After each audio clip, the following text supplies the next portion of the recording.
Muchacha bonita, la perla más rara de todo Jalisco es mi Guadalajara. Y me gusta escuchar los mariachis cantar con el alma sus lindas canciones. Oír cómo suenan esos guitarrones y echarme un tequila con los valentones.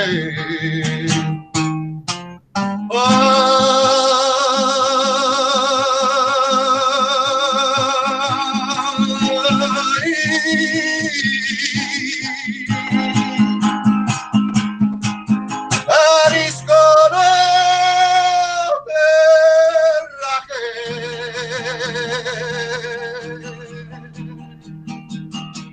me sale del alma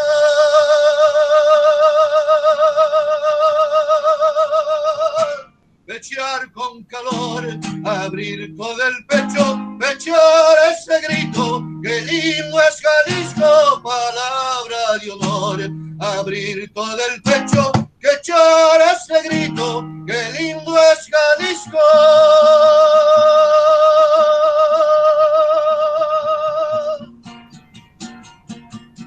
Palabra de honor. Si quieres la abuela, porque es peligroso querer a la mala. Por una morena echar mucha bala y bajo la luna cantar en Chapala. Ay, Jalisco, Jalisco, Jalisco, tus hombres son machos que son cumplidores. Valientes y arriscos y sostenedores, no admiten rivales en cosas de amores.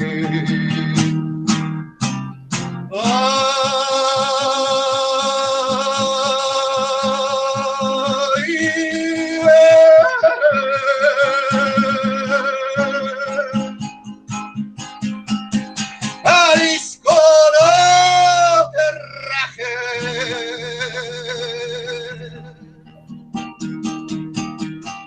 Me sale del alma pechar con calor, abrir todo el pecho, pechar ese grito, que lindo es Jalisco, palabra de honor, abrir todo el pecho, pechar ese grito, que lindo es Jalisco.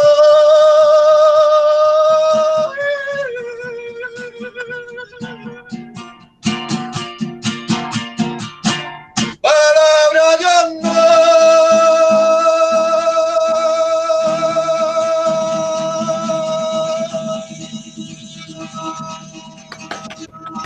¡Bravo! ¡Gracias! ¡Viva Jalisco! Muito bom. Muito bom, muito bom. Então, acho que já podemos iniciar.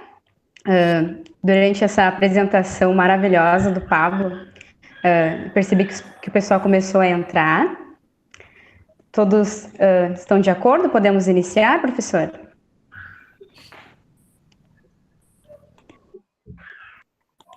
Estou por vocês aí. Fica à vontade. Eu já iniciei a gravação. Verdade. Boa tarde. Boa tarde. Boa tarde, professora. Boa tarde, professora. Uma boa tarde a todos e a todas, tá? Meu nome é Amanda, eu sou aluna do curso de Letras da UERGS. Estamos iniciando, então, o segundo encontro do primeiro circuito de letras sobre debates a respeito da literatura latino-americana. E hoje nós temos a presença do escritor e palestrante Pablo Moreno, tá? Também licenciado em filosofia, bacharel e especialista em direito. Além disso, ele ganhou vários prêmios literários como autor e editor, e também tem vários livros publicado na área da literatura infantil, tá?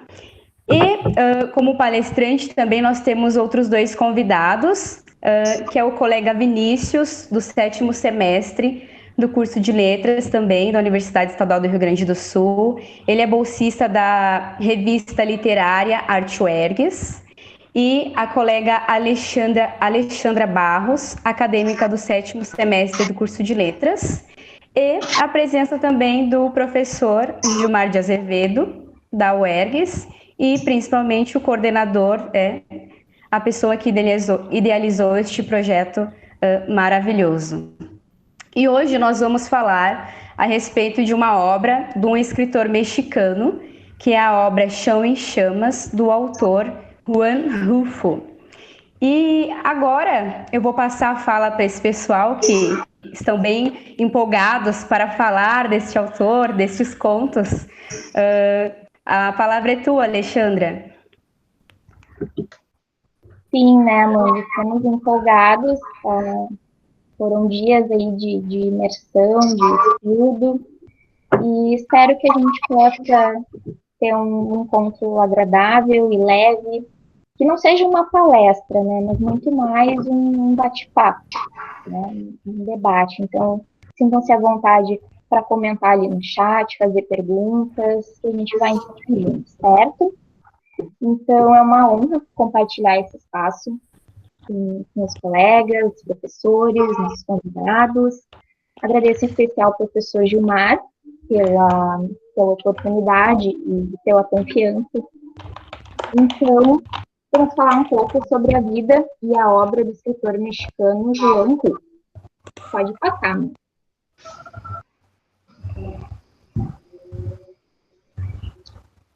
Então, aqui nós colocamos o termo vidobra de Juan Rulfo. Mas por que vidobra, né? Nesse caso, nós pensamos que a vida do autor conversa muito com a obra dele. Ou seja, o seu tom melancólico, que nós vamos ver mais adiante, pode estar ligado a questões da sua trajetória de vida, né, em algumas interpretações. Então, nós vamos a 7 fatos sobre o autor. Juan Nepomuceno Carlos Pérez Rulfo Vizcaíno, ou simplesmente Juan Rulfo, nasceu em Sayula, no estado de Jalisco, como o Pablo ali já prestou a sua homenagem, né, a Jalisco, do México, em 1917. Só, eu não sei se tem mais pessoas com o microfone ligado, está dando uma interferênciazinha. Acho que só... acho, agora foi.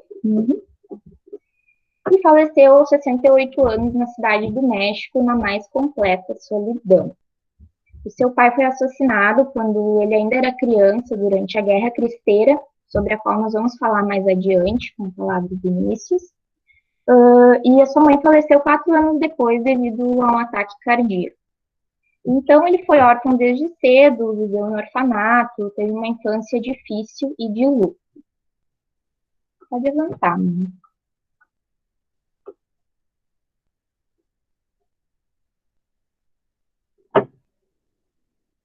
Então, quando jovem, ele migrou para a cidade do México para trabalhar como vendedor. Ao longo da vida também foi funcionário do serviço de imigração, mas ele assegurou que nunca precisou deter ninguém. E ele também não via muito sentido nesse trabalho, né? Não combinava muito com ele. E ainda foi diretor do Departamento de Publicações do Instituto Nacional Indígena do México, trabalhando com estudos mais antropológicos mesmo. Pode passar um pouquinho para baixo. Aí. É no slide anterior ainda, ali no 5, ficou cortadinho aqui para mim. Após retirar-se da cena literária, ele passou a se dedicar à fotografia. Sim, né? Juan Rulfo, escritor e fotógrafo. As fotografias dele costumavam ser monocromáticas devido à tecnologia da época e retratava paisagens áridas, relevos, pessoas inseridas nessas paisagens, e isso vamos ver que conversa com a escrita dele também, com o passado aí da apresentação. Outro fato sobre ele, que ele era, só um pouquinho que passou Manda. O rolamento descer um pouquinho. Aí. Ele era conhecido como um homem taciturno e solitário, né? Embora o filho dele, em algumas entrevistas que a gente assistiu, descreveu ele apenas como um homem tranquilo. Então, aí nós temos uma ambiguidade, uma certa imprecisão quanto à vida pública e à vida privada do autor. Agora pode seguir. E o sétimo e último fato sobre ele é que, segundo ele mesmo, ele escrevia para combater a solidão. Pode avançar. Agora eu vou trazer 7 fatos sobre a obra dele como um todo, certo?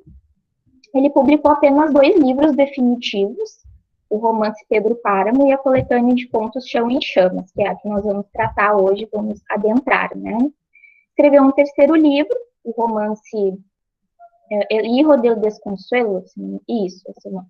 Mas não chegou a publicá-lo, ele disse que o livro era muito ruim. Então, isso já demonstra um pouco que ele era muito exigente quanto à sua escrita. O segundo fato é que ele alcançou o prestígio mesmo com a obra Pedro Páramo, que foi publicado em 55. Recebeu o Prêmio Nacional de Literatura do México, o Prêmio Príncipe de Astúrias, e em 91 foi criado um prêmio com o nome do autor, o Prêmio Juan Rulfo, né, para condecorar os grandes nomes da literatura latino-americana. Pode avançar.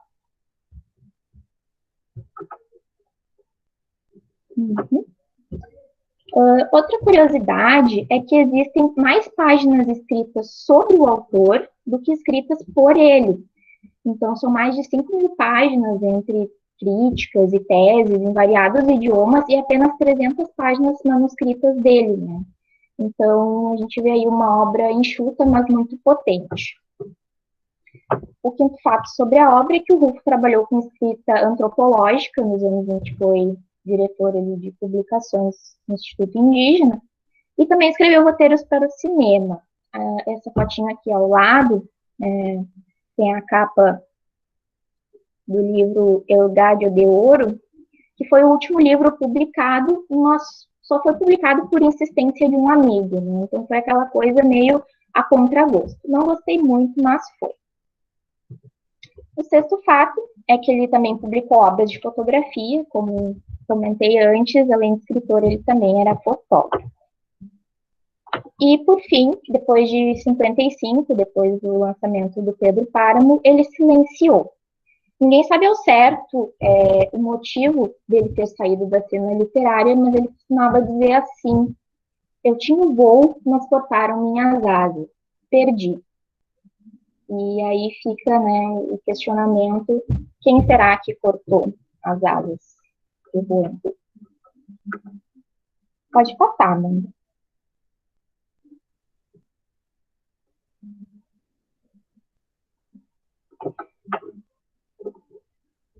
O Pablo Delano, um jornalista do El País, num artigo sobre o Rulfo, escreveu uma frase que achei muito pertinente e que combina com toda a pesquisa assim, da vida e da obra sobre ele, né? Nunca conheceremos Juan Rulfo, mas continuaremos tentando. E penso que seja bem isso, né? Ele era uma figura muito emblemática, digamos assim. Pessoal, só uma pausa, não sei se alguém pode me dar um retorno. Tá muito rápido, o áudio tá bom, vocês estão escutando. Tá tranquilo, Alexandra? Por mim tá tranquilo. Tá travando.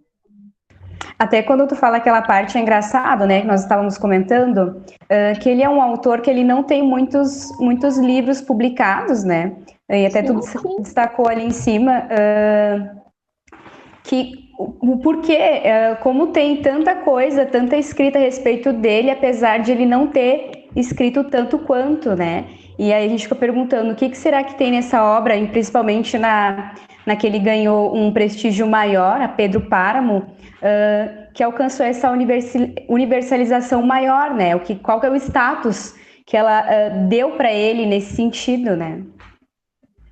Sim, sim. Eu comentaria por cima, até para não dar spoiler do restante da apresentação, e tem coisas magníficas ali que o Vinícius vai trazer, mas atribuiria isso à questão da universalização, como tu falaste, né?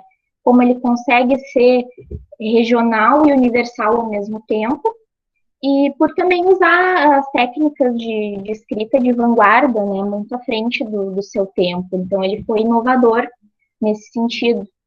E depois acho que até o Pablo pode comentar um pouco sobre isso, que é escritor, tem propriedade, então pode até me corrigir se eu estiver errado. Mas acho que essa grandiosidade, né, esse prestígio, pelo menos na minha leitura, é devido a isso. Então, agora nós vamos a um breve panorama da obra, que iremos adentrar, com algumas características gerais, também tentando não dar muito spoiler, porque a intenção aqui é que vocês conheçam o autor e também desperte o interesse em fazer as suas próprias leituras dessa obra e de Pedro Caram. Então, Chão em Chamas é uma coletânea de contos e foi publicada em 1953. Inicialmente, ela tinha 15 contos e depois de vários ajustes do autor, a versão final ficou com 17 contos. Isso muito devido a obsessão dele pelo corte, né? A gente leu muito aqui nas teses o termo polir, lapidar a palavra. Ele fazia muitas correções, muitas revisões, até que o texto ficasse exato, do jeito que ele queria, e também para que se adequasse de maneira mais fiel, se aproximasse de modo mais profundo à realidade regional. Então, ele fazia essas adequações constantemente. Então, a gente pode dizer que é um texto sem sobras, né? Ele é muito preciso nesse sentido. Os contos são atravessados por uma atmosfera trágica, num cenário árido, seco, de muita miséria, de muita sede. Os contos, no geral, são curtos, com enredos enxutos. Temos ali em torno de 2, 3. Os mais longos têm em torno de 5 páginas, mas são bem curtinhos e tranquilos de ler. Os personagens, no geral, pertencem ao meio rural e são iletrados. E a linguagem que ele utiliza é muito oral, né? Então, isso também aproxima o vento do Guimarães Rosa nessa oralidade presente na escrita. Ele vai transitar pelos discursos indireto e indireto livre. E essa alternância pode confundir um pouquinho o leitor. Às vezes a gente tem que voltar à leitura para entender melhor, para se situar. Qual voz está falando agora, né? Quem é o narrador nesse momento? Então, às vezes, a gente tem que retroceder um pouquinho para entender isso. E essa é uma característica dos contistas modernos, né? E o Woolf inova muito ao utilizar essas técnicas. O narrador, ele está sempre presente, né? Embora, como eu falei anteriormente, as pessoas do discurso se confundam, né? A primeira e a terceira pessoa se confundem um pouco. Nós temos também daí o paradoxo da obra regionalista, que consegue ser universal, seja pelos personagens, pelos seus dramas, e alguns críticos até dizem que a obra do Woolf transformou os latino-americanos em seres contemporâneos de todos os homens. Então, aí também acho que reside a grandiosidade da obra dele e a importância. E, por fim, indo... Pode manter ali, que está próximo ao vídeo. E, por fim, indo de encontro ao que algumas interpretações apontam, nós, né, uma leitura nossa, que pensamos que o autor não escreveu propriamente um realismo mágico. Ele é muito conhecido, né, por ser, enfim, críticas e teses de que ele escreva realismo mágico, e aqui, pelo menos nessa obra, não foi o que nós depreendemos, né? Embora ele tenha influenciado, sim, autores dessa vertente, como Gabriel Garcia Marques, Júlio Cortázar, o próprio Jorge Luiz Borges, que foi apresentado pelo colega João, né, também foi influenciado pelo Woolf. Enfim, embora tenha essa relação, ele nesse livro ele trabalha com um realismo mais intenso, assim, e muitas vezes até brutal. Eu achei, pelo menos. E quase beirando o naturalismo. Assim. Eu penso que depois o nosso convidado, o Pablo, queira comentar um pouco mais sobre isso, nós tínhamos conversado ali, ele conversou com a Amanda um pouquinho antes, e ele tem uma tese sobre isso, né? E quem sabe ele queira mostrar um pouco mais, trabalhando aí a materialidade do texto. Então, agora, vou passar a palavra para o colega Vinícius para contextualizar melhor para vocês a obra, tá? Obrigada, Alexandra.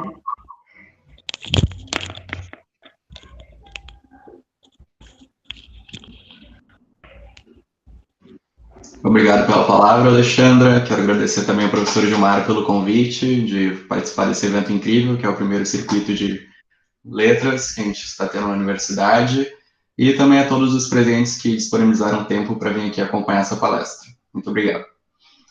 Bom, como a Alexandra muito bem falou no início da apresentação, Vidobra, de Juan Rulfo. Por que isso?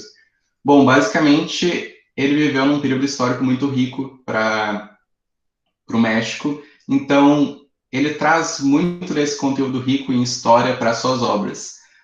Eu sei que, embora se discuta bastante se a gente deva levar em conta todo esse contexto em que o autor viveu ou não, quando a gente vai analisar determinada obra, mas eu creio que, quando a gente analisa Juan Rulfo, é necessário, sim, ter um pouco desse conhecimento mais histórico e abrangente, porque justamente ele traz bastante isso na sua escrita, ele traz todo esse conteúdo rico da história mexicana nas suas obras. Ele captura toda essa essência, principalmente nos contos de Chão em Chamas.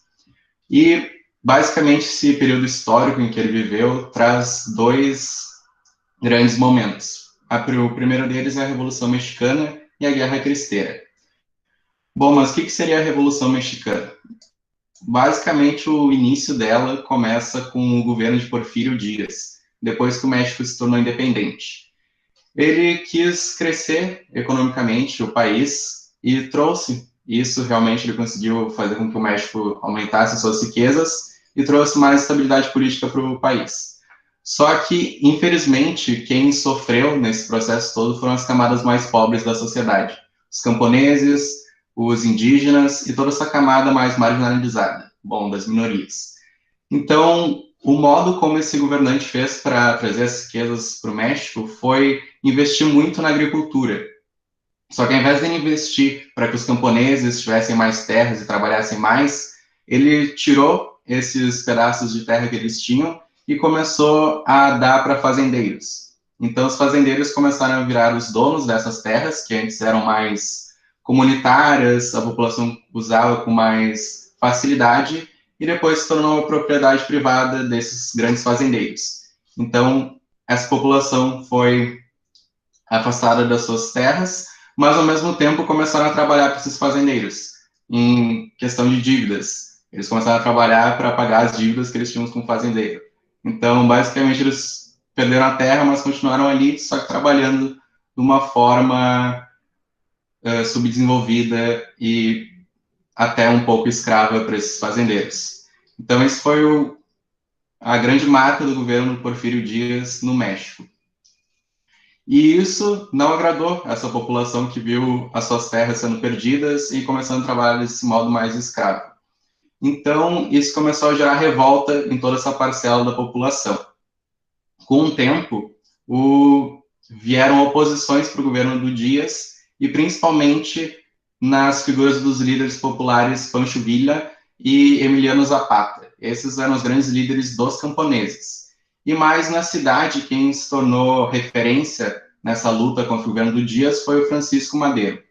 Então, esses três líderes que estavam contra o governo do Díaz se uniram para tentar tirar ele do poder e trazer mais voz ao povo, tentar propor uma reforma agrária que fosse benéfica para todos. Então, indo de contramão com o que o Díaz vinha fazendo. E, de fato, eles conseguiram, em determinado momento, tirar o Díaz do governo, só que, infelizmente, o Madero, que se tornou o presidente do México, ele não deu continuidade ao projeto de reforma agrária que ele tinha, que era a sua grande aposta para ser eleito. Então, ele não deu continuidade e ele rompeu relações com o Pancho Villa e o Emiliano Zapata, principalmente por isso, porque ele não deu continuidade ao que os três ansiavam anteriormente. Então, o Zapata, muito insatisfeito com a Revolução Mexicana, como ela estava se desenhando, criou um manifesto, que é o Plano de Ayala, dizendo justamente isso, que a Revolução não foi feita no México, não foi empregada as mudanças que eles tanto ansiavam. Então, os camponeses continuaram naquela situação, sem terras, e trabalhando de forma precária, enquanto o governo continuava dando muito apoio para os grandes fazendeiros continuar naquelas terras. Então, em virtude disso, o Madero também não conseguiu ter um governo muito estável, justamente porque ele não cumpriu sua principal proposta. Então, ele perdeu o poder em decorrência desses fatores, e o outro grande nome que surgiu na política mexicana foi o Venustiano Carranza. Ele não propôs uma mudança tão forte assim, no sentido de dar continuidade à reforma agrária, só que ele chegou perto, foi o que mais chegou perto dos três. Então, ele instituiu um governo mais populista, que, embora realmente não tenha feito suas grandes mudanças, ele propôs a Constituição de 1919, que trouxe pelo menos algumas melhorias para os camponeses e para essa minoria que estava marginalizada. Então, ele trouxe uma legislação trabalhista, que deu mais alguns direitos para essa população, e principalmente devolveu algumas porções de terras para quem havia sido desterrado e perdido esses territórios para os grandes fazendeiros. Então, a partir dessas grandes duas medidas, o governo do Carranza conseguiu apaziguar o povo e dar quase que um fim à Revolução Mexicana. Mas muitos historiadores dizem que a Revolução Mexicana não acabou de fato, porque nunca se chegou a esse ideal em que as terras fossem bem distribuídas entre todos. Então, os historiadores dizem que a Revolução ainda está acontecendo agora. E o outro grande momento que o Juan Rulfo experienciou na sua infância foi os impactos que a Guerra Cristera teve no México.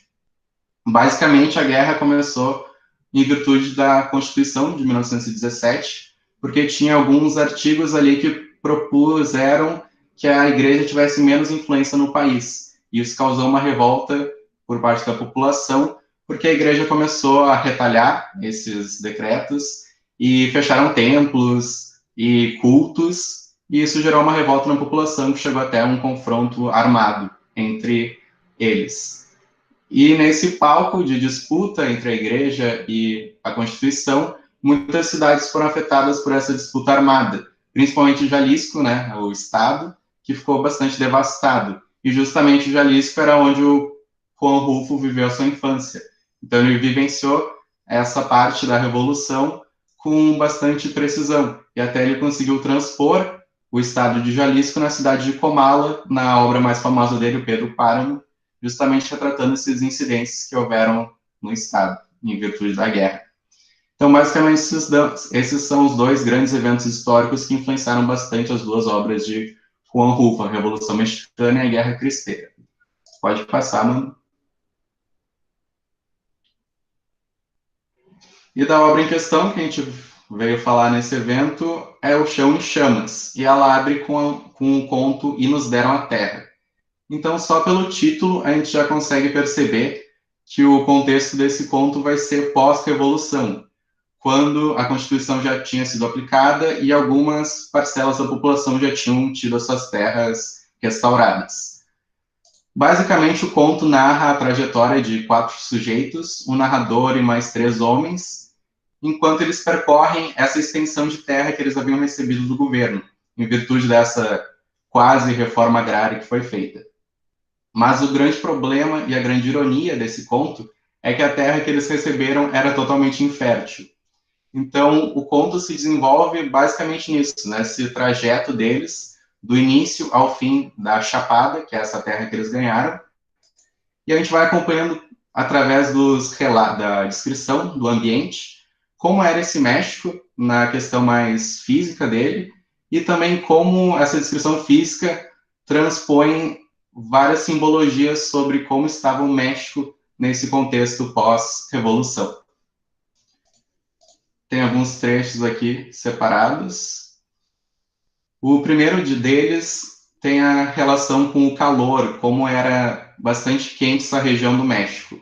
Nenhum de nós diz o que pensa. Já faz tempo que se acabou a nossa vontade de falar. Acabou com o calor. Eu mesmo conversaria à vontade em outro lugar. mas aqui dá trabalho. Aqui a gente fala e as palavras ficam quentes dentro da boca, por causa do calor que faz lá fora, e vão se ressecando na língua da gente, até a gente ficar sem fôlego. Então, pode voltar lá.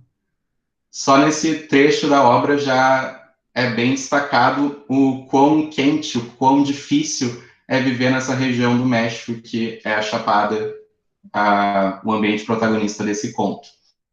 Mas, além disso, além de trazer essa questão do ambiente, essa questão de não conseguir falar devido ao calor, também a gente pode fazer um link com o simbolismo de como, depois da Revolução, eles não tinham mais voz, esses camponeses, nem essas minorias, porque eles já haviam reivindicado tudo que eles queriam na reforma agrária, e eles ganharam, de fato, umas porções de terra, mas não foi o suficiente. Mas agora eles estavam calados, tanto pelo ambiente quanto pelo contexto em que eles estavam, porque agora o governo já tinha dado terras para eles.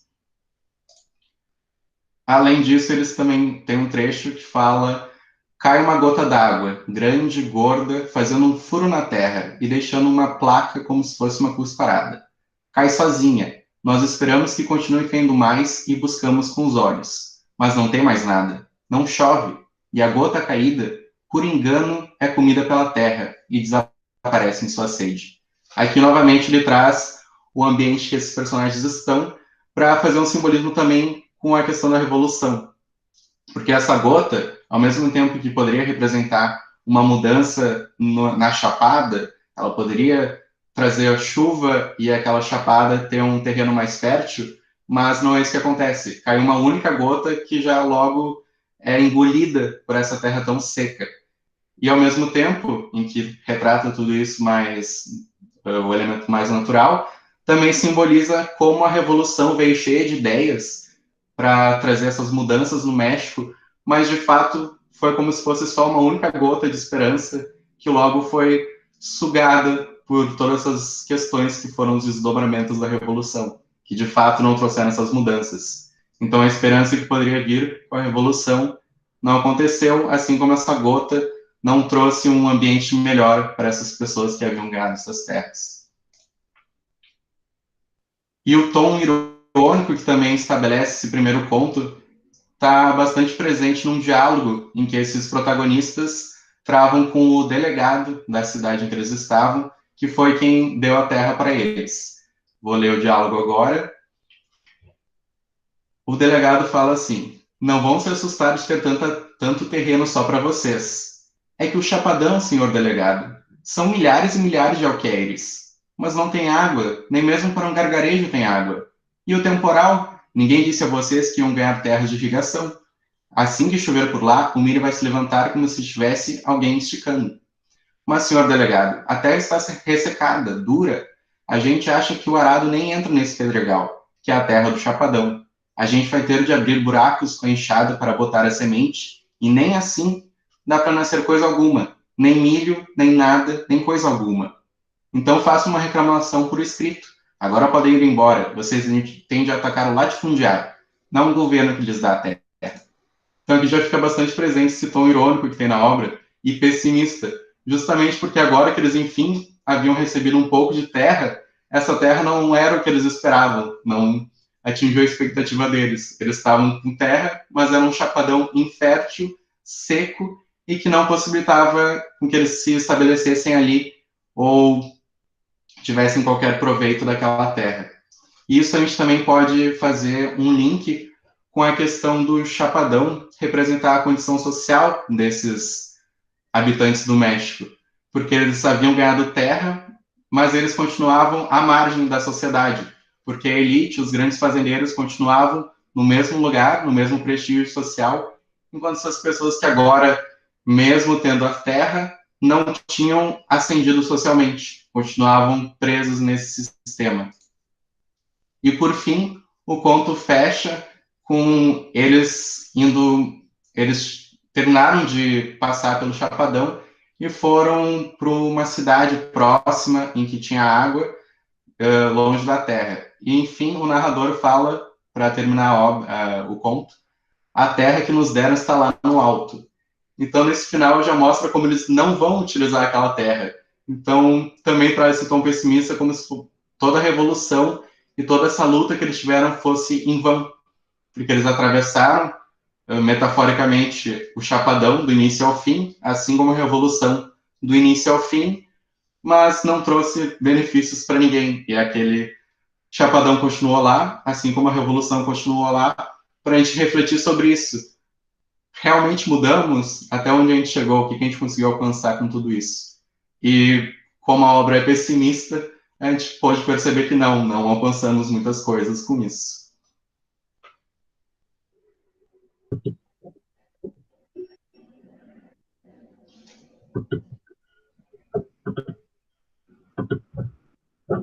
Aí.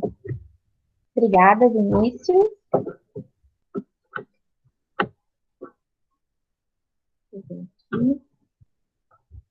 Então, depois dessa breve análise, digo breve porque tem tantos elementos, tanta coisa que a gente pode explorar e aprofundar nessa obra que, enfim, faltaria tempo hoje para adentrar todas essas questões.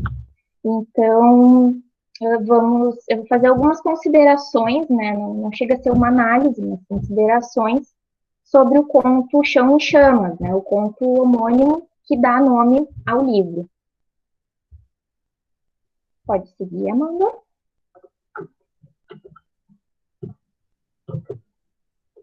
Então, esse conto, Chão em Chamas, ele vai ilustrar esse recorte histórico da Revolução Mexicana que o Vinícius também trouxe para nós, e narra situações de conflito armado entre os exércitos do Pedro Zamora, que é uma espécie de líder, né, oposição, e contra o general Petronilo Flores, com Flores representando aí o governo, né? Descreve também algumas tréguas dessa revolução e a incerteza quanto ao término, que também o Vinícius havia mencionado há pouco. O término é impreciso até hoje, né? Não há um consenso entre os historiadores sobre a data de término da Revolução Mexicana. Há quem diga que dure até hoje, com seus resquícios. Pode passar, Amanda.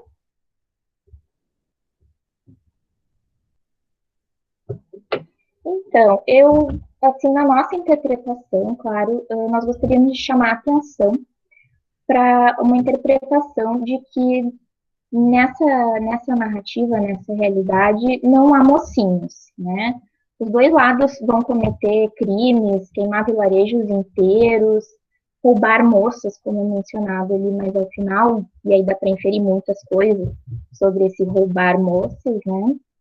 Tem uma cena muito emblemática em que o narrador descreve como Pedro Zamora, essa espécie de líder deles, dos guerrilheiros, gostava de brincar de touro, que, na nossa leitura, nada mais é do que simular uma tourada ao contrário.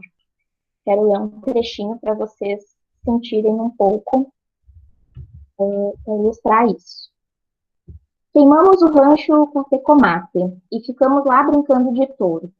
Pedro Zamora gostava muito desse jogo de touro. Os federais tinham ido para os rumos de Alclã à procura de um lugar chamado La Purificación, onde, segundo eles, estava a ninhada de bandidos de onde nós tínhamos saído. Foram-se embora e nos deixaram sozinhos em Café-Comate. E deu para brincar de touro. Eles tinham deixado para trás 8 soldados, além do administrador e do capataz da fazenda. Foram 2 dias de touros. Tivemos de armar um curralzinho redondo, feito esses que usam para encerrar as cabras, para que servisse de arena. E nós nos sentamos sobre as trancas para não deixar os toureiros saírem, pois corriam muito forte assim que viam o punhal comprido com o qual Pedro Zamora queria dar chifradas. Ou seja, aí tem uma inversão, né, de papéis, em que o touro é que se coloca contra os toureiros que correm, né? Os 8 soldadinhos serviram para uma parte, os outros 2 para a outra. E o que mais deu trabalho foi aquele capataz magro e longo que nem vara de bambu, que driblava o espadinho só com o leve angular do corpo para o lado. O administrador, em compensação, morreu logo. Era baixinho e gorducho e não usou mãe alguma para tirar o corpo da frente da lâmina fina.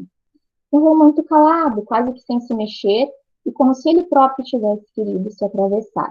Mas o Catatá, sim, deu trabalho. Então, esse trecho me marcou muito, né, na minha leitura, porque aqui fica muito evidente esse realismo brutal e sutil ao mesmo tempo, que nós havíamos comentado mais no início da apresentação. Outro fator importante é que, também reiterando a fala do Vinícius sobre resquícios históricos da Revolução, é o legado deixado pelo narrador, que nesse ponto também é personagem. Na epígrafe, ali, logo no início, tem um trecho de uma canção popular que diz assim: já mataram a cachorra, mas ficaram os cachorrinhos. Eu não encontrei no YouTube essa canção, não encontrei nenhuma referência, então se alguém conhecer e quiser compartilhar conosco, comentar ali no chat. E então, fazendo um paralelo com a história, essa cachorra é o apelido, o codinome, de um dos guerrilheiros desse Pedro Zamora, né? E com o desvelar do conto, a gente descobre que o narrador se chama Filhote. Então, aí tem uma relação, né? Cachorro-filhote. E mais ao final do conto, também é revelado que o Filhote teve um filho com uma dessas moças que ele costumava roubar, e ela diz que esse filho também é chamado de Filhote. E o narrador diz: era igualzinho a mim, e com uma ponta de maldade no olhar. Na certa, havia puxado ao pai alguma coisa. Nisso. Ou seja, né, interpretamos, assim, fizemos essa leitura de que esse é o legado que a guerra deixou na sociedade mexicana, né, ilustrando ali, através da relação de pai e filho, a permanência ao longo das gerações, também essa imobilidade, essa impossibilidade de sair dessa situação, de transitar, também tão ligada à terra como metáfora. Pode avançar, né?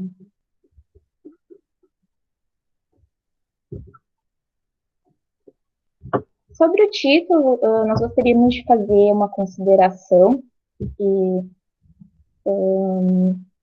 mas acho que a professora Aline Venturini também pode comentar sobre, ela que é especialista, né?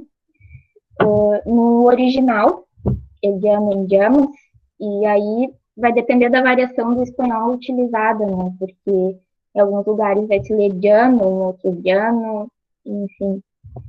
E assim como na tradução para o português, que ficou Chão em Chamas, a intenção, não sei se é a intenção, mas nós percebemos que ocorre uma repetição de sons ali, né, uma literação, que pode remeter ao som do crepitar do fogo. Então, nós vemos essa relação, tem algumas teses que sustentam isso, mas teria também que saber melhor se é uma questão do tradutor ou se a editora, enfim.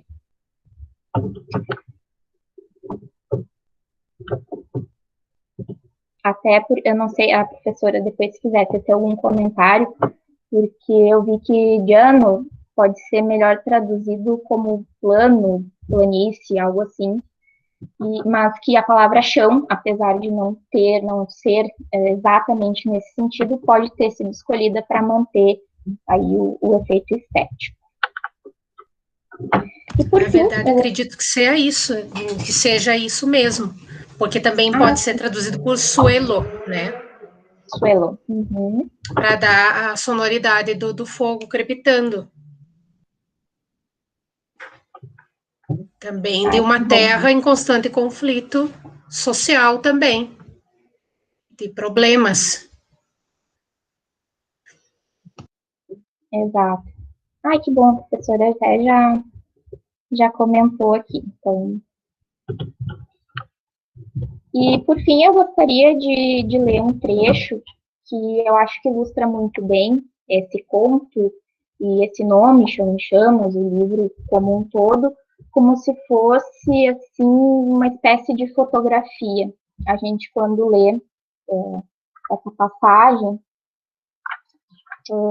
se transporta um pouco e consegue visualizar melhor essa cena do chão em chão. Não sei se você concorda. Era o tempo em que o milho estava no ponto da colheita e o milharal estava seco e dobrado pelos vendavais que sofrem nessa época pelo Planalto.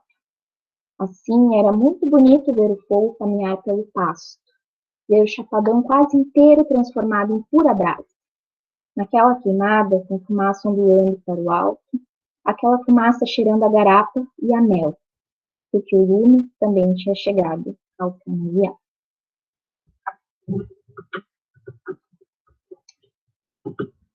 Então, pode passar, Amanda. Acho que da nossa parte era mais ou menos isso. Nós gostaríamos que daí vocês colaborassem com comentários, os professores, os convidados, os colegas também. Agradeço por acompanharem até aqui. E eu vou passar a palavra para o nosso ilustre convidado, né, o Pablo Moreno. Ou se alguém quiser fazer algum comentário, alguma intervenção, nós vamos conversando. Muito obrigada, Alexandre e Vinícius.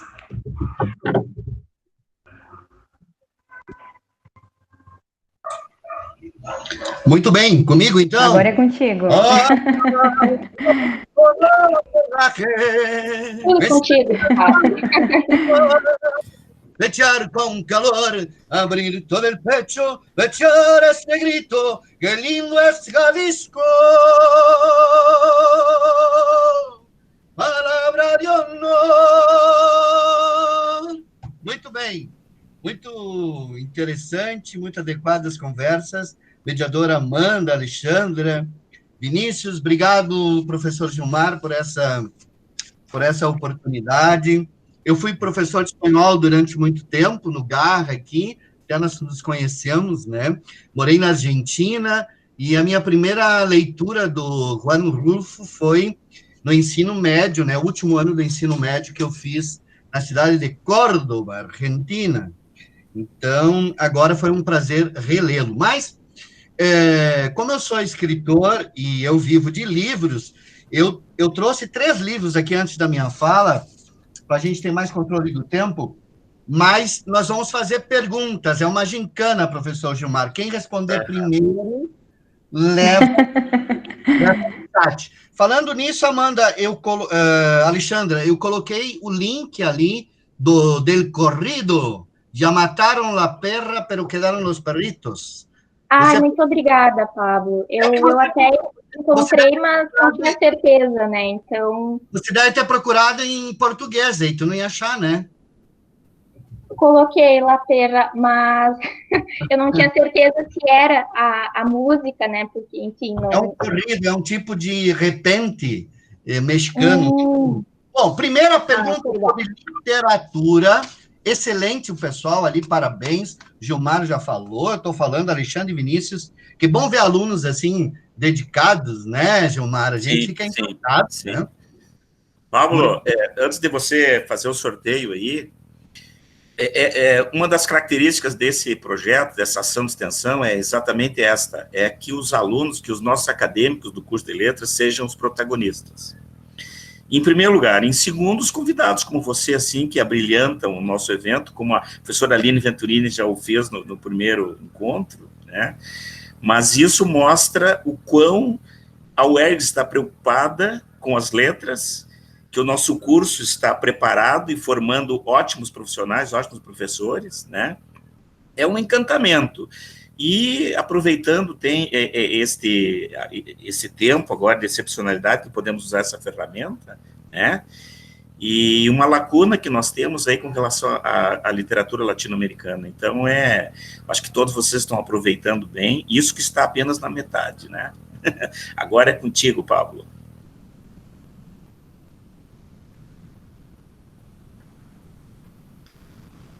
Muito bem, estou atrapalhado aqui. Bom, primeira pergunta, valendo o meu primeiro livro de crônicas, Por que os Homens Não Voam, projeto gráfico do Daniel Conde, que é um paquifundense que mora em Punta del Este, né, um grande ilustrador e projetista gráfico, trabalha no Le Monde Diplomatique, né, ele é um dos ilustradores. Tive a alegria dele fazer a capa e as ilustrações desse livro, uma versão né, do meu primeiro livro. A pergunta é a seguinte, vamos ver quem põe no chat primeiro aqui, vai ganhar, tá? É uma pergunta facílima. Ele morreu ano passado, né? Um grande escritor uruguaio, né?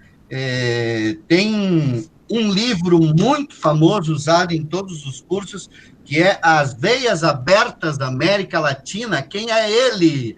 Tá ali, professor, não vale. Tem que escrever. Escreve ali, rapidinho. Quem é que disse? O Thiago? Thiago Maria? O Thiago Maria. Mas o Bruno é Luciano Simões, 1751, os dois 1751. Ô, Pablo, manda 2, então. Vai 2, então. O Thiago Maria e a Luciane Simões. Ela está com o nome Bruno ali, mas é a Luciane, né? Depois o Gilmar me passa. Muito bem, parabéns. Ô, Paulo, por que os homens não voam? O que tem a ver com a Gisele Bündchen isso, hein? Tu lembra dessa crônica? Tu já pensou se a Gisele Bündchen tivesse pena? Não tinha graça ela com aquele andar todo, né? Quem vai ler o livro vai saber, né, Gilmar? Isso Muito mesmo. bem. Um livro que eu ganhei aqui, o concurso do Fundo de Cultura sobre o câncer infantil, ele é um livro para adolescentes, se chama Iruíru, Vagalume e um Ovo de Páscoa. A pergunta é o seguinte, vamos literatura latino-americana, né? Um grande poeta, não vou dizer a nacionalidade, senão todo mundo vai saber, ganhou o prêmio Nobel, agora é fácil, né? Adorava o Mário Sinos, quem era?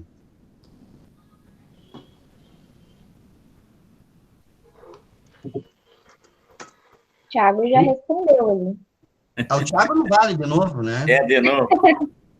Thiago vai levar todo. Está no filme O Carteiro e o Poeta? Tá, vamos fazer outra pergunta. Thiago, fecha. Chega, Thiago, tu tá fora. Tá? Vamos para o seguinte, outra pergunta, então. Tá? Muito fácil. Esse autor é facílimo, tá?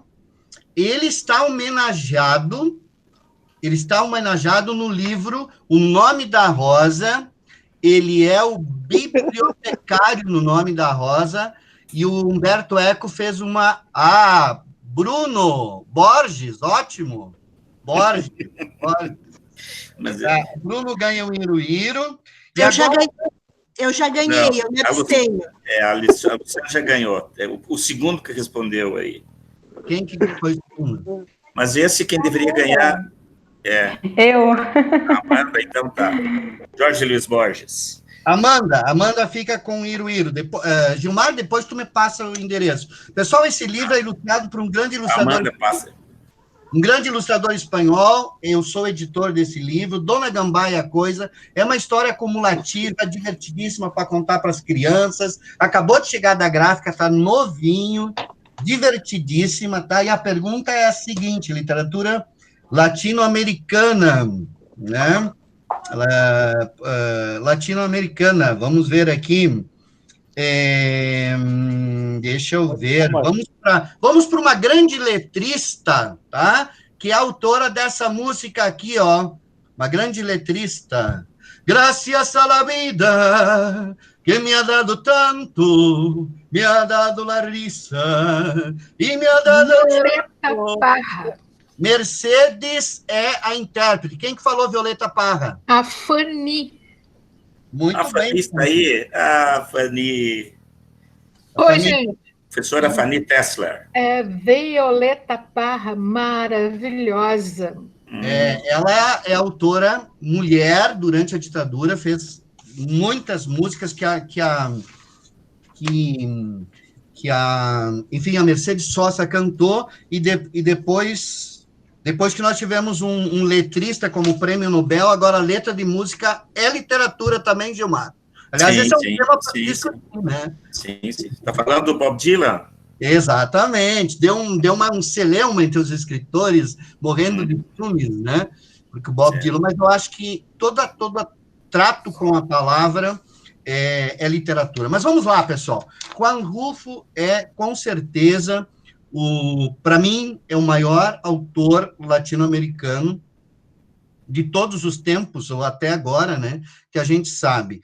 E Amanda e Alexandra perguntavam por quê? Bom, Um autor, a qualidade da literatura, ela é medida pela capacidade do escritor, da capacidade que ele tem de transformar os grandes problemas humanos em literatura, né? Então, a matéria de toda a literatura é sempre as grandes questões humanas e profundas. Escrever da onde? Da sua realidade. Por isso, a Amanda falou, e a Alexandra também, da questão da vida.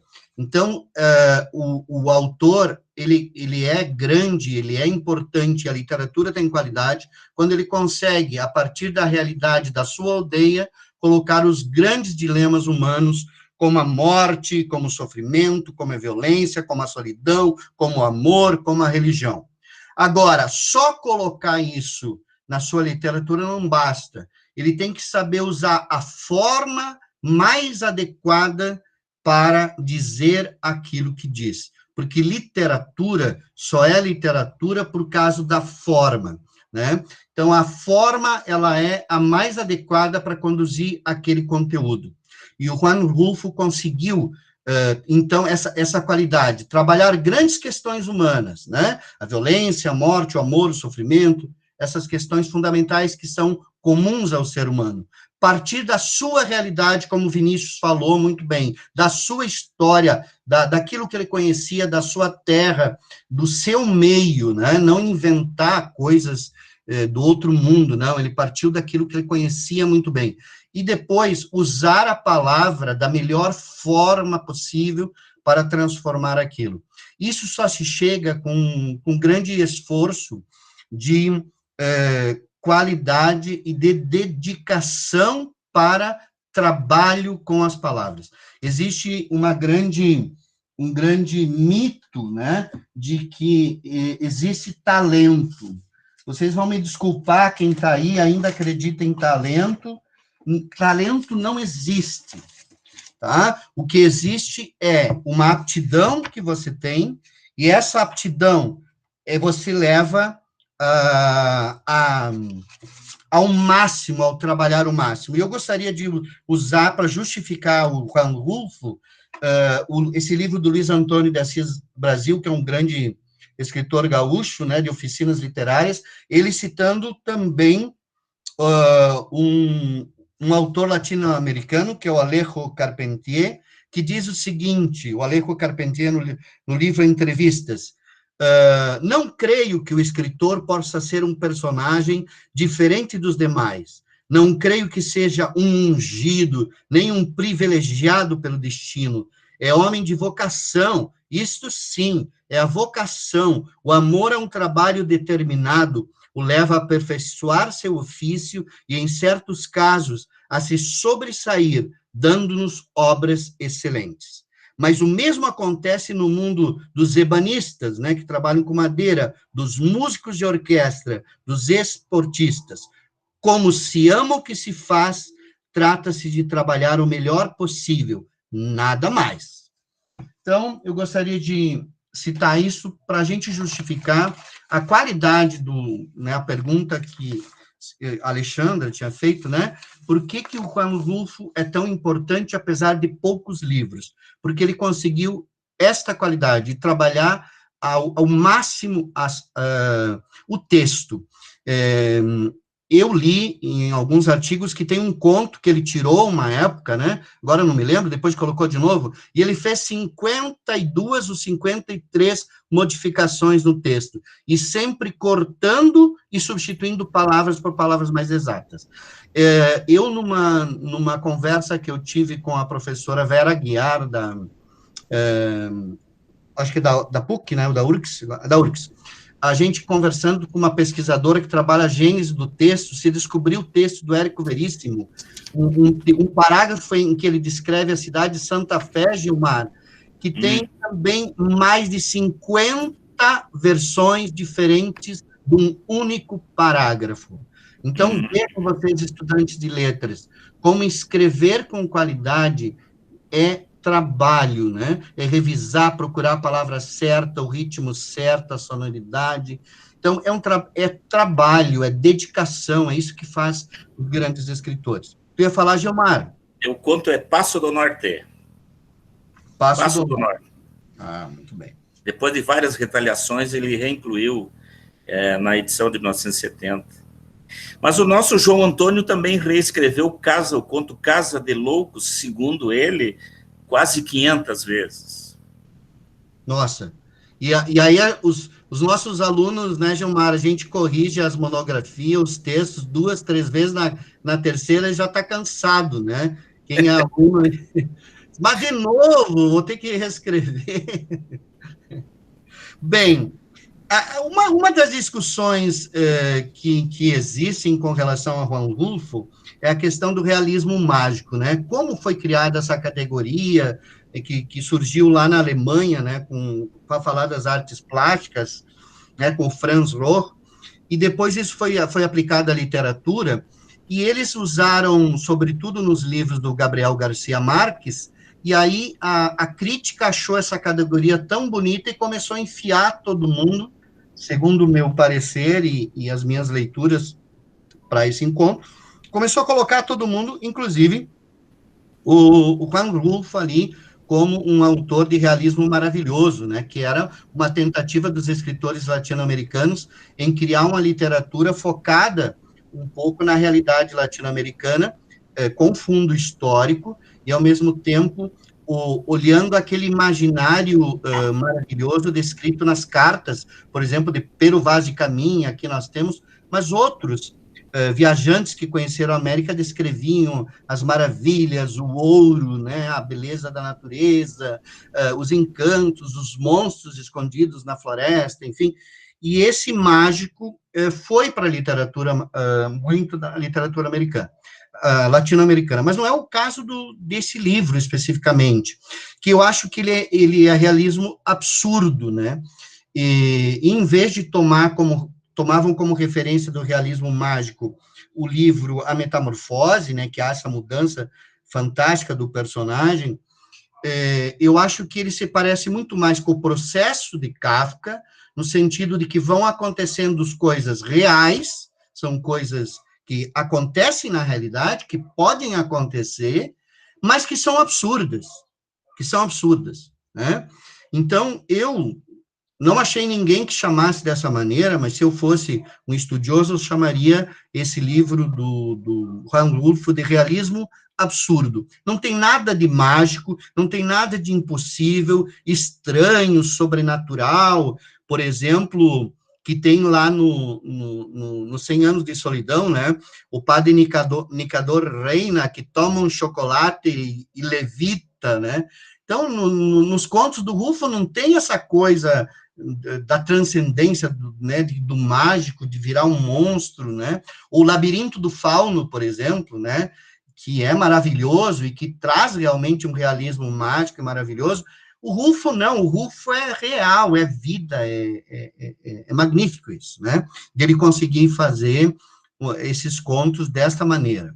E ele inovou, sobretudo, na questão de ter... O Cortázar, por exemplo, dizia que o conto tinha que terminar com um nocaute, né? Então, você tem nos contos do Cortázar e os contos mais clássicos, inclusive quem estuda conto vai dizer assim, não, tu tem que dar um nocaute, né? Tu tem que esconder do autor o que está contando, manter no subtexto, e depois, no final, tu surpreender o leitor com um final inesperado que estava contido no texto. O Rulfo, vocês vão ver que não tem esse final de nocaute, de dar um soco que derruba o leitor, né? Ele vai, aos poucos, construindo a narrativa e vai surpreendendo a cada parágrafo, a cada frase, o autor. Então, isso é uma novidade na construção dos contos, porque não tem esse, digamos assim, esse final surpreendente. Nossa,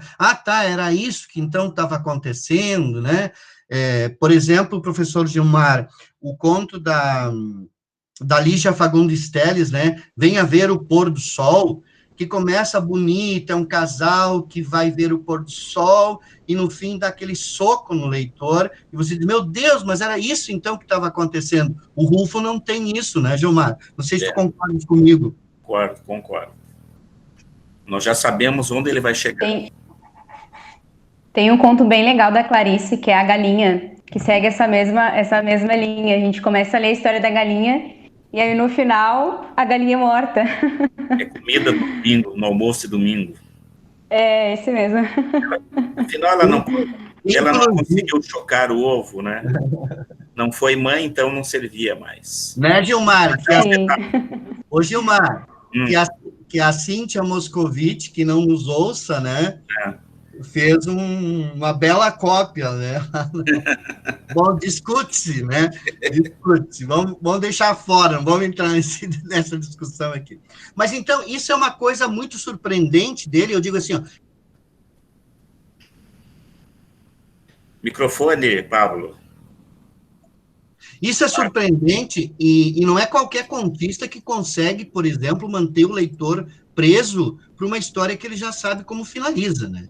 Então, isso é espetacular dele. Outra coisa dos contos do Rulfo que é maravilhoso e que é único, eu não encontrei outro a não ser, por exemplo, em novela, que eu tomo como paralelo aqui O Velho e o Mar, do Ernest Hemingway, né?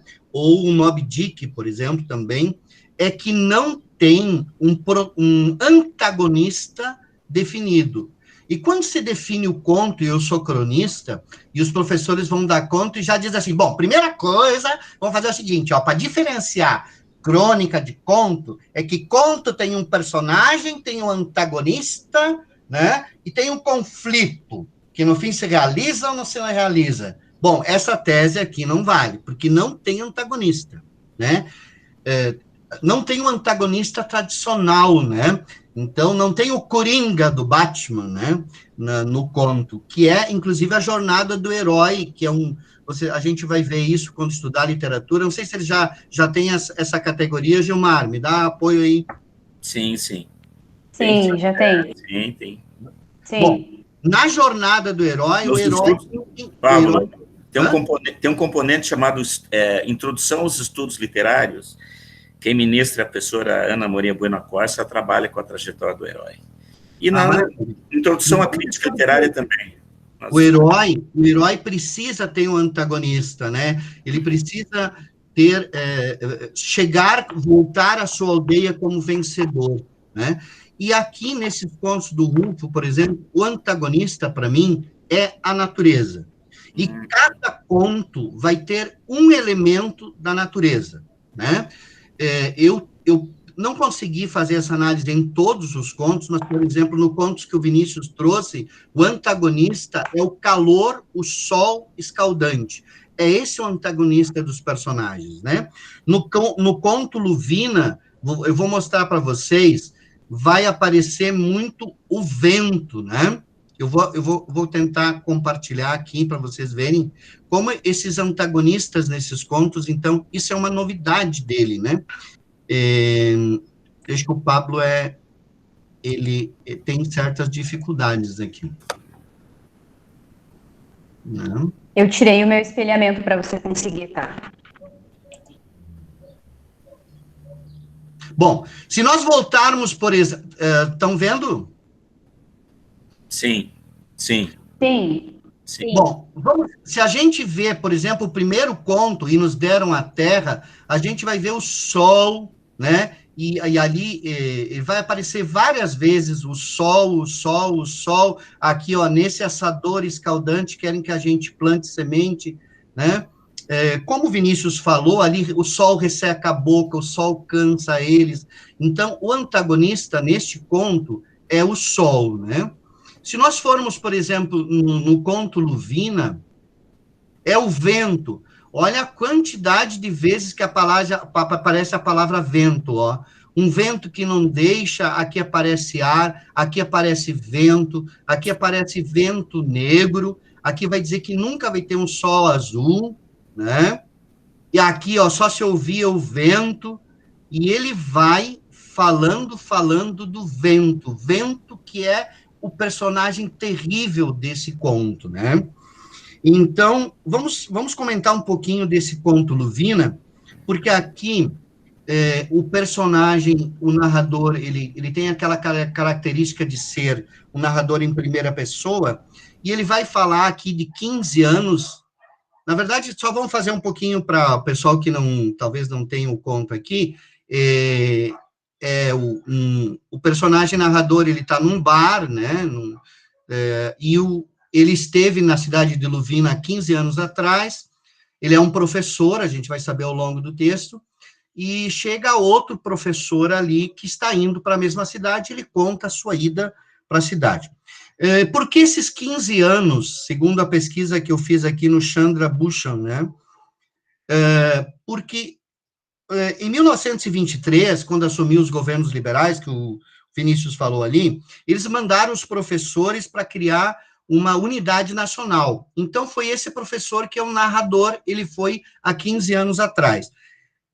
Agora, em 1934 a 1940, já 15 anos depois ali, o Lázaro Cárdenas, já um governo socialista, vai mandar de novo os professores, mas agora para espalhar o comunismo, digamos assim, para convencer o pessoal de novo àquela ideia que estava na Revolução. Então, são dois personagens professores que vão para o interior com esses 15 anos de separação, né, entre o primeiro governo e o segundo governo. Então, é um professor que conta a sua experiência para outro professor. E aqui marca um pouco o fracasso da educação, né, em conseguir transformar as pessoas. Ele vai dizer aqui, né, essas ideias que nos colocam, a gente não consegue. Aqui diz, pessoal, naquela época eu estava carregado de ideias. O senhor sabe, esse professor que foi lá, né? Infundem ideias em todos nós, e a gente vai levando essa coisa para plasmá-la em todos os lugares. Mas em Luvina, isso não quadrou, não caiu. Fiz a experiência de ensinar numa escola rural e ela se desfez. Então, aqui vai mostrar um pouco esse fracasso da educação em transformar a realidade, né? A educação simplesmente não deu certo, né? Mostra a violência, a falta de esperança, porque tem um trecho que ele vai dizer que a única esperança das pessoas era morrer. Aqui, depois vem a noite, só o dia e a noite, até o dia da morte, que para eles é uma esperança. Olha que absurdo isso, né? A morte é a esperança ali. É uma cidade também que, economicamente, a única riqueza era a pedra de cal que está aqui, e eles sequer usavam a pedra de cal. Quer dizer, é uma cidade que tinha uma riqueza única, mas essa riqueza não é usada, né? E depois ele já fala que o vento tira o azul, jamais verá um céu azul. Então, de novo, a gente vê a desesperança da educação num primeiro plano, depois a gente vai ver o outro, né? E ele vai falar assim pro cara, toma essa cerveja quente, cala a boca, porque lá em Luvina, cara, tu só tem o mezcal. Se a gente sabe, o mezcal era a única, do mesmo que faz a tequila, né? E o mezcal tem um bicho morto dentro, vamos dizer assim, tem um verme morto. Cara, vai lá, a única coisa, nem de cerveja tem lá, só tem o mezcal e ainda com esse bicho morto, né, que o mezcal tem. Então, é uma desesperança total. Nesse conto, se faz duas críticas ao que o Vinícius colocou, uma crítica ao Estado, tá? E essa crítica ao Estado está em 2 pontos. Vocês vão ver que 2 vezes se diz assim, em que país estamos, diz o professor Agripina, que é a mulher, primeiro, né? Em que país estamos? Você vê que ele está numa cidade, mas ele fala do país, olha a sutileza. E depois, aqui no final da página 99, ele diz de novo, que país é esse, Agripina? Né? Então, a gente vê essa questão de um governo que não faz nada. E depois ele vai retomar isso, né? No final, dizendo que o pessoal só vem ali, o governo só vem para prender, né? Um governo que é só violento, né? E eles fazem uma ironia que o Vinícius falou ali, a Amanda também, né? Você está dizendo que o governo vai nos ajudar, professor? Você conhece o governo? O professor que era do governo, né, Libera, sim. Nós também conhecemos. Acontece que essa coincidência de que a gente não sabe é a mãe do governo, né? Então, aqui o Estado, ele é visto como ineficiente para trazer a esperança para esse lugar. E vocês notem que é uma característica muito dos contos do Rulfo, que é as alegorias. Vocês vão ver, além dessa crítica aqui, aparece uma crítica à igreja, né? Na alegoria de que o professor chega lá e não tem lugar para morar, né? Olha como ele descreve a igreja destruída, e vem aquela crítica, então, da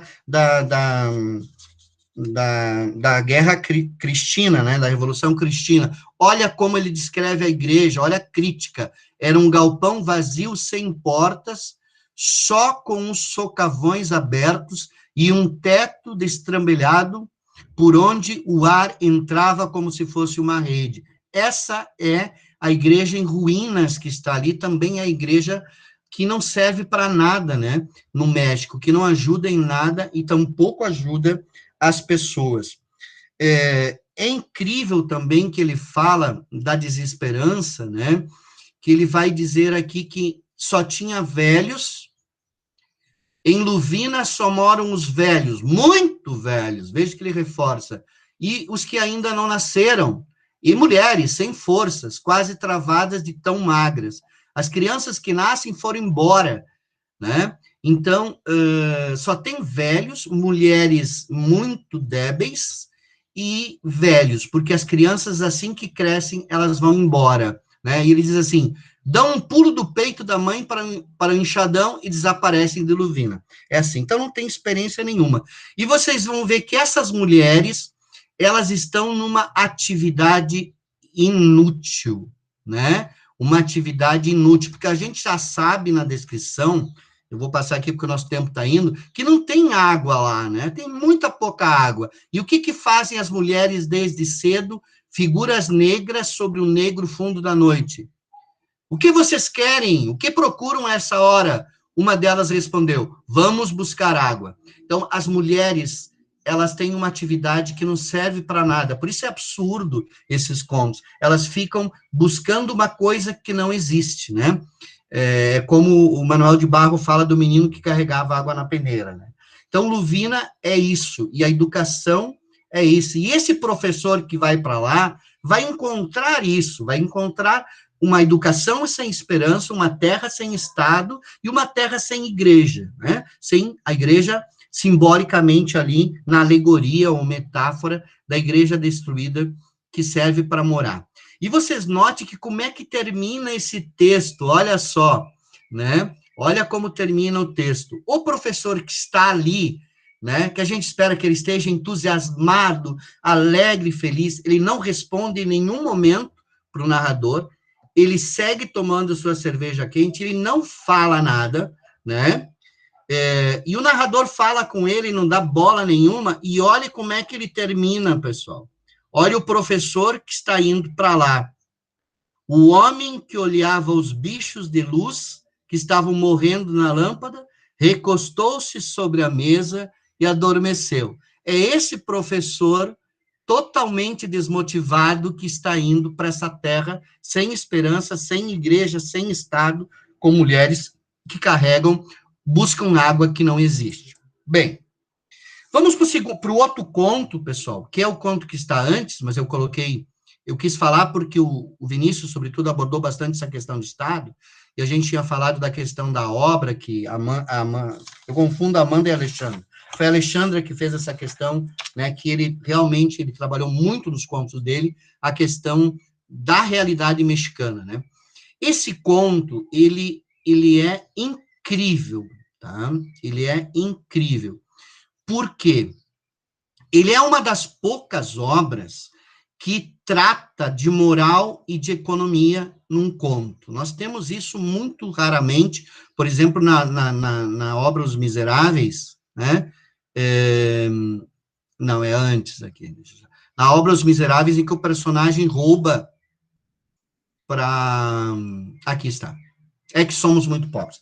Em que o personagem rouba para poder sobreviver.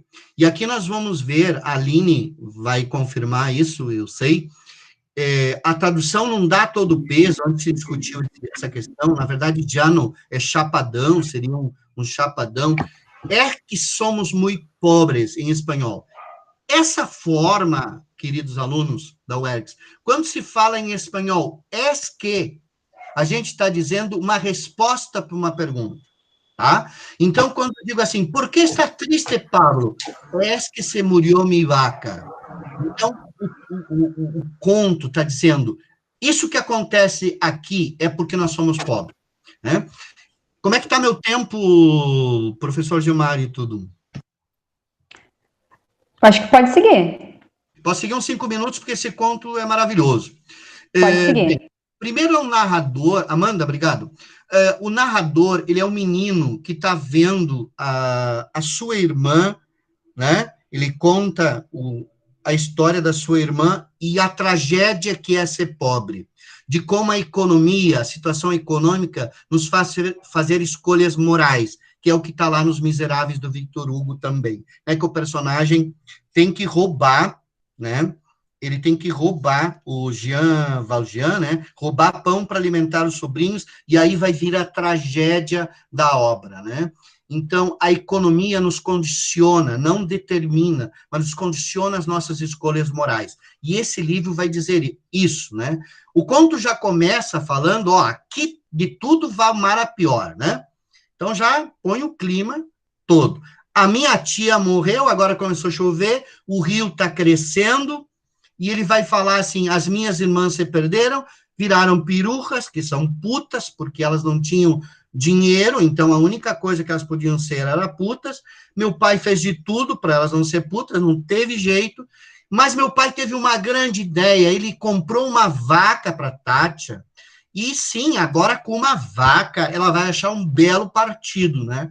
Se ela vai ter essa vaca. Imagine uma situação, pessoal, em que uma mulher com uma vaca vai ter um bom casamento. Só se coloquem nessa, imagine essa metáfora da vaca. Só que o rio vai crescendo, crescendo, crescendo, e o que que faz? Leva a vaca e leva o terneiro também. E o que que vai acontecer? Minha irmã sem a vaca, minha irmã sem o terneiro, ela vai virar puta também. Não tem jeito. E o menino está desesperado com isso, porque não vai ter jeito, tá? E aqui nós vemos de novo o rio, né? Essa metáfora do rio como uma metáfora da opressão da pobreza, né? O rio que vai tomando conta, com cheiro de podre, que vai tomando conta das pessoas, do mundo, e vai levando tudo e vai destruindo tudo. Então, esse rio, ele pode ser a tragédia, a pobreza, ele também é a sexualidade da menina que está crescendo nos peitinhos dela, e vai ser um desastre essa sexualidade, né? Porque ela vai querer seguir a vida das outras, agora que ela não tem a vaca. Eu queria chamar a atenção aqui para algumas coisas. Por exemplo, o destino, Deus, né, que aparece várias vezes aqui, a mãe fala de Deus, né, e é incrível que ela usa a mesma expressão, tanto para falar das filhas, olha aqui, pessoal, ó, das filhas que se... da vaca primeiro, ela fala aí do bezerro, e ela usa assim, ó, se aconteceu isso... que Deus ampare os dois, a vaca e o terneiro, né? E quando ela fala das filhas, ela usa a mesma coisa da função econômica. Ela fala das filhas e vai dizer assim, ó, que Deus ampare as duas. Isso um escritor não faz por acaso. Ele colocou de propósito para dizer assim, ó, Deus aqui não cuida, de novo, né? Não cuidou nem da vaca, nem do terneiro, nem das filhas. E ela vai discutir, essa é uma discussão que ela vai ficar, por que minhas filhas, o que eu fiz de errado, por que Deus me castigou com minhas filhas serem putas? E ela não sabe que Deus não tem culpa nenhuma, que é a realidade econômica, né? E eu queria ver, então, o rio, a opressão, a vaca era a esperança, né? E a vaca se vai embora com o rio, a única esperança, né? E eu queria chamar a atenção nesse conto, sobretudo, rapidamente, que o nosso tempo, quero deixar a oportunidade para vocês conversarem, a questão dos escritores. A gente, como escritor, a gente insiste muito que o escritor tem que trabalhar todos os sentidos num texto, né? E então, o Rulfo, de maneira admirável, ele trabalha todos os sentidos aqui. O olfato aqui, no cheiro de podre do rio. A audição, várias vezes ele vai falar, eu não vou mostrar porque eu estou com pressa, mas vocês vão ler o texto depois, não se ouve nada, é só o som do rio, é só o barulho do rio e o silêncio, é isso que tem. A vista, as pessoas que olham o rio, olham a imensidão e não tomam providência. O menino diz que ele ouve o rio e vai dormir, quer dizer, eu não estou nem aí. Deus quer assim, vai acontecer. O gosto, o sabor de podre do rio vai invadindo a comida, as coisas. E o tato, que aparece muito ali, seja no menino olhando os seios da irmã, né, nessa questão sensível do olhar e do tato, seja nas mulheres que se refestelam, se jogam na terra para ter um pouco de prazer no meio dessa tragédia que é ser miserável num país miserável. Muito a ver com o nosso Brasil. Muito obrigado. Eu que agradeço, Pablo. Nossa, que aula, eu tô assim, ó. Pode continuar. Muito obrigada pelo convite, pela participação e por aceitar compartilhar esse conhecimento seu conosco. E também aos colegas, a Alexandra, ao Vinícius e principalmente ao professor Gilmar. E aos demais que estão nos acompanhando até agora, o finalzinho do nosso encontro. Eu vou abrir um tempinho para quem tiver alguma pergunta, quiser acrescentar algum comentário a respeito do que nós conversamos agora, a respeito do autor da obra. Vocês podem ativar o microfone ou colocar ali no chat.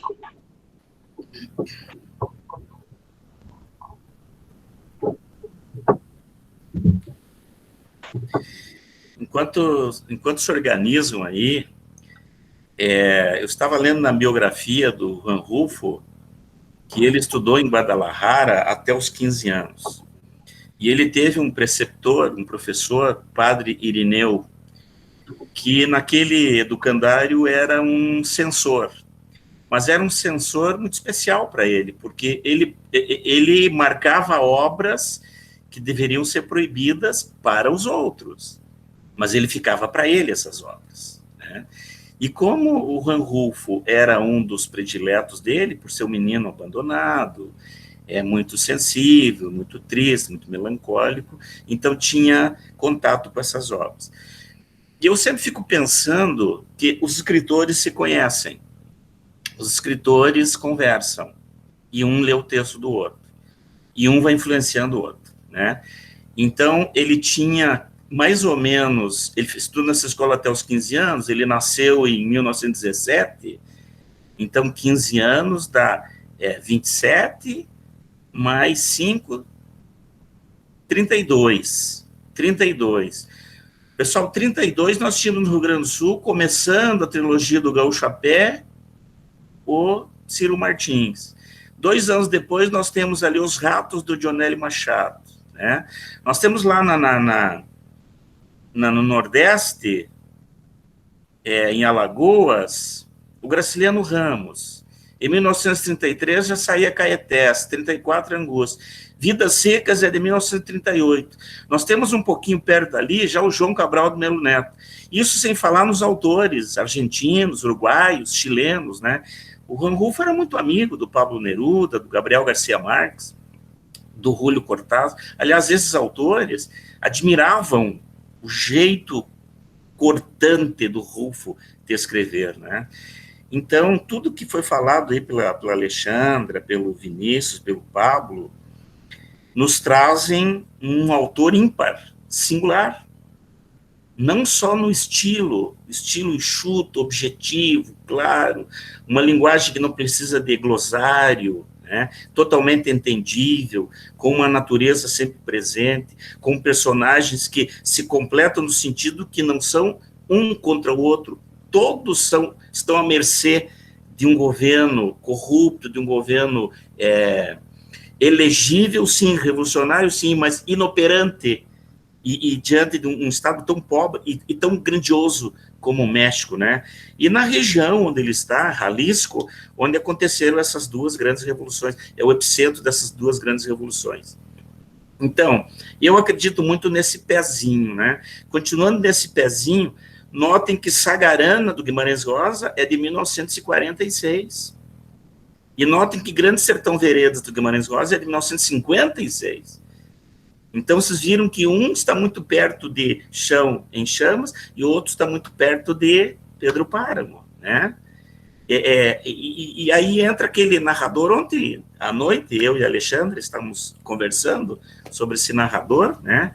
Esse narrador que ele nunca está ausente, ele está sempre ali, e ele está conversando, ele está contando as suas histórias para os outros. E num dos contos, inclusive, o ouvinte de sua história é o delegado, é o doutor. Olha o mesmo solilóquio que está lá no Grande Sertão, com o Reobaldo, que conta a história para o doutor, que conta a história para nós, né? Então, as histórias fidedignas, a verossimilhança que ele está, nos enche de amor pela literatura latino-americana. Por isso, preencheu um pouco dessa lacuna, porque toda a América Latina foi envolvida por um estado de miserabilidade, um estado paupérrimo impressionante. E como o Vinícius frisou, quem sofreu com isso foi a população mais pobre. Aquela que, olha, o Pablo descreveu a ser as mulheres que iam buscar águas com seus cântaros, né? Água. Uma região rica em pedras que não era explorada. Esse conto, por exemplo, que o Pablo falou agora há pouco, a metáfora da vaca, que coisa impressionante, né? Quer dizer, uma mulher ter a vaca é sinônimo de casamento, bom casamento, o que seria há uns 35, 40 anos, uma professora no Rio Grande do Sul, né? Professora era um ótimo partido, com os 3 meses de salário que recebia, dava para comprar um Fusca, né? Agora está recebendo parcelado. Vilmar, mas tinha nas colônias italianas, a Aline Venturini vai me dizer aí também, se não tenho razão, as mulheres, os filhos ganhavam terra de herança, e as mulheres ganhavam uma vaca prenha e uma máquina de costura para casar, não é, Aline? É verdade. E o que me chamou a atenção... Pode falar, Aline, pode falar. E tinham que fazer tudo, o enxoval, tudo. Tinha que aprender a costurar na marra. Sim, sim. E o que me chamou a atenção também é que em apenas 2 contos o narrador se identifica, né? No conto A Herança de Matilde Arcangel, que foi acrescentado na edição de 1970, onde o narrador ele se identifica com Tranquilino Herrera, e depois no conto onde ele é o Anacleto Morrones, né? Que ele é o Lucas Lucatelli. E o Tranquilino Herrera, inclusive, está no conto 14. Nós estávamos discutindo ontem, né? Você não escuta os cães latirem. Quer dizer, é compadre do pai que carrega o Inácio, seu filho, nas costas, até chegar na cidade para onde ele está indo, povoado, e ele reclama que o filho não está ouvindo os cachorros latirem. Pablo, além da natureza presente, várias recorrências, né? Cães, plantação de milho, galinhas, e uma delas, inclusive, é a galinha russa, né? Araras verdes, nomes que se repetem, como o Meliton, o Esteban. Quer dizer, nós encontramos o autor presente nos seus 17 contos. Numa das falas aí do Sérgio Gonzaga, ele diz que os críticos afirmam que Chão em Chamas é um dos melhores livros de contos da literatura mundial, se não o melhor. É estonteante, né? E esse encontro foi encantador, exatamente porque pegou todas essas particularidades, essas especificidades aí, principalmente nessa linguagem, que, como dizia o Graciliano Ramos, corta como se corta a carne. Uma coisa impressionante, né? Então, a gente só agradece aí, só tem agradecimentos a Alexandre, ao Vinícius, ao Pablo, por esse momento encantador, né? A gente pode dizer, como diziam lá, viva o general, viva ao nosso momento, embora difícil e sensível, né? Mas porque podemos fazer, assim, ações como essa. Né, Amanda? É verdade, eu estou olhando aqui os comentários no chat, todo mundo agradecendo, colocando parabéns, estavam maravilhosos. Que coisa boa. Que bom. E eu estava pensando como dá para fazer um paralelo entre esses contos do Jana em Jamas, né, com o Nordeste brasileiro e o que os escritores também falavam, como a natureza é agreste, como o povo sofre também, devido principalmente à questão econômica, mas que é travestida pelos elementos da natureza, o vento, o sol inclemente, que não deixa chover, e aí fazem o povo pensar que é a natureza, que é Deus que castiga, mas na verdade, por trás, é a ganância de alguns, né? É o governo que oprime. Vidas Secas é um exemplo disso, né? Dialoga bastante nesse sentido com a obra. E num estudo mais aprofundado, talvez, e tenho certeza que já fizeram, em todos os contos há cães, né? Há cachorros, né? A Aline falou no Nordeste aí, olha, só que os cachorros aí não têm nomes. Tem um só que é o Jolie, mas o Graciliano nomeia seus cães, né? A baleia. A baleia em Vidas Secas, a moqueca em Angústia, o tubarão em São Bernardo, né? Sim. E todos eles com a metáfora da água, da carne, abundância, da fome, do estado de miserabilidade do povo latino-americano, né? Quando eu participava do grupo de jovens da igreja, nós cantávamos, o Pablo, acho que é desse tempo, meu Deus, eu te pergunto, se ouves minha voz, se é este o teu povo e o que queres de nós.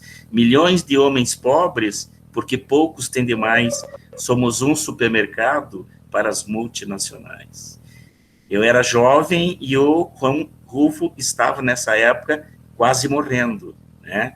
Então, nós comungávamos de uma mesma América Latina pobre, que até agora tenta se reerguer, tenta se alinhar, tenta crescer junto com o seu povo maravilhoso. Mas que, realmente, os governos parecem que não têm mães, né? Quem é a mãe do governo? É isso, gente.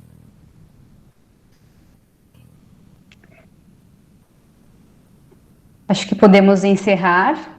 De novo, quero agradecer a todos e a todas. E terça-feira que vem nos encontramos novamente com mais uma obra, né? Vamos conversar mais um pouquinho sobre literatura latino-americana. E para os colegas do curso de letras que estão nos acompanhando, daqui um pouquinho nós temos a fala do professor Gilmar na semana acadêmica do curso de letras da UERGS. Muito obrigada. Encerramos agora com uma canção do Pablo. Quem quiser pela Sierra Morena, cielito lindo viene bajando. Par de ojitos negros, cielito lindo de contrabando. Ay, ay, ay, ay. Canta y no llores, porque cantando se alegran, cielito lindo, los corazones. Ay, ay, ay, ay. Canta y no llores, porque cantando se alegran, cielito lindo, los corazones. Buenas noches! Ô, Paulo, graças, Muito obrigada, Paulo. gente. Grande abraço para todos. Muito obrigado. Boa noite. Terça-feira tem mais um encontro. Até terça. Tchau, tchau. Tchau, até mais.